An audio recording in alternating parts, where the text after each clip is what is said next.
ஆண்டவராகிய இயேசு கிறிஸ்துவின் நாமத்தில் காலை வாழ்த்துக்கள். இன்றைய மன்னா, மேலும் பரலோகத்திலிருந்து உண்டான ஒரு பெரும் சத்தத்தை கேட்டேன். அது இதோ, மனுஷர்களிடத்திலே தேவனுடைய வாசஸ்தலம் இருக்கிறது. அவர்களிடத்திலே அவர் வாசமாயிருப்பார். அவர்களும் அவருடைய ஜனங்களாயிருப்பார்கள். தேவன் தாமே அவர்களோடே கூட இருந்து அவர்களுடைய தேவனாயிருப்பார்.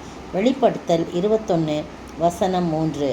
பாருங்க, யோவான் சொல்கிறாரு, தீர்க்க தரிசனமாக சொல்கிறாரு, எனக்கு பரலோகத்திலேருந்து ஒரு சத்தம் உண்டாச்சு, பெரும் சத்தம் உண்டாயிற்று.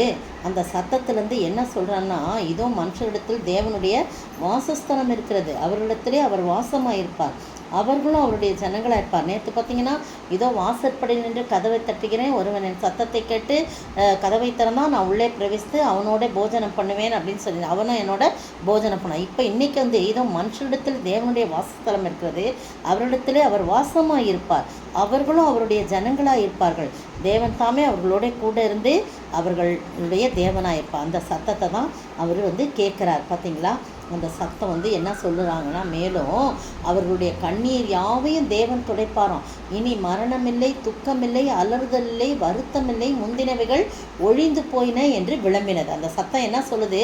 இனிமேல் உங்களுக்கு கண்ணீர் கிடையாது, நான் உன்னுடைய கண்ணீரெல்லாம் துடைப்பேன். இனி மரணமில்லை, துக்கமில்லை, அலறுதல் இல்லை, வருத்தமில்லை, முந்தினவைகள் எல்லாம் ஒழிந்து போயின அப்படின்னு சொல்லிட்டு சிங்காசனத்தில் வீற்றிருந்தவர் சொல்கிறாராம். என்ன சொல்கிறாருன்னு போது, இதோ நான் சகலத்தையும் புதிதாக்குகிறேன் என்றார். எவ்வளோ அருமையான சத்தம் பாருங்கள். அந்த சத்தத்தை யோவான் கேட்குறார். யோவானாகிய நான் புதிய எருசலேமாகிய பரிசுத்த நகரத்தை தேவனிடத்திலிருந்து பரலோகத்தை விட்டு இறங்கி வர கண்டேன். அது தன் புருஷனுக்காக அலங்கரிக்கப்பட்ட மணவாட்டியை போல் ஆயத்தம் பண்ணப்பட்டிருக்கிறது அப்படின்னு சொல்கிறத பார்க்குறோம். நீங்களும் நானும் ஆண்டவருடைய சத்தத்தை கேட்கக்கூடிய ஒரு ஸ்லாக்கியத்தை பெரும்படியாக நம்முடைய செவியை சாய்த்து அவருடைய சத்தத்தை கேட்போம். அப்பொழுது அவர் நம்மோடே வாசம் பண்ணுவார், நம்மோடே கூட இருந்து நம்முடைய கண்ணீர் யாவையும் துடைத்து நம்முடைய துக்கம் வருத்தம் எல்லாவற்றையும் மாற்றி போட்டு சகலவற்றையும் புதிதாக்கிற ஆண்டவர் நம்மோடு கூட இருக்கிறார். அந்த ஆண்டவரை நோக்கி பார்ப்போமா? ஜெபிப்போம். இது மனுஷரின் மத்தியில் தேவாதி தேவனே வாசம் செய்கிறாரே, தேவன் தாபரிக்கும் ஸ்தலமே, தன் ஜனத்தாரின் மத்தியிலே தேவன் தாம் அவர்கள் தேவனாயிருந்தே கண்ணீர் யாவையும் துடைக்கிறாரே, தேவன் தாம் அவர்கள் தேவனாயிருந்தே கண்ணீர் யாவையும் துடைக்கிறாரே, இது மனுஷரின் மத்தியில் தேவாதி தேவனே வாசம் செய்கிறாரே.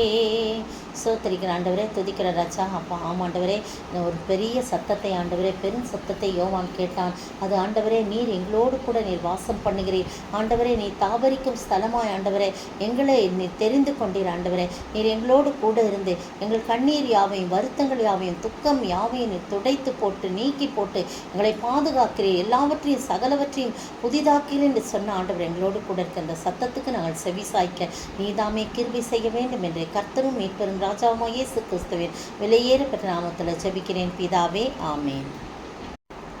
நேற்றைய பதில், வீற்றிருந்தவர் பார்வைக்கு வச்சிரக்கல்லுக்கும் பதும ராகத்துக்கும் ஒப்பாயிருந்தார். வெளிப்படுத்தல் 4:3 முன்பகுதி.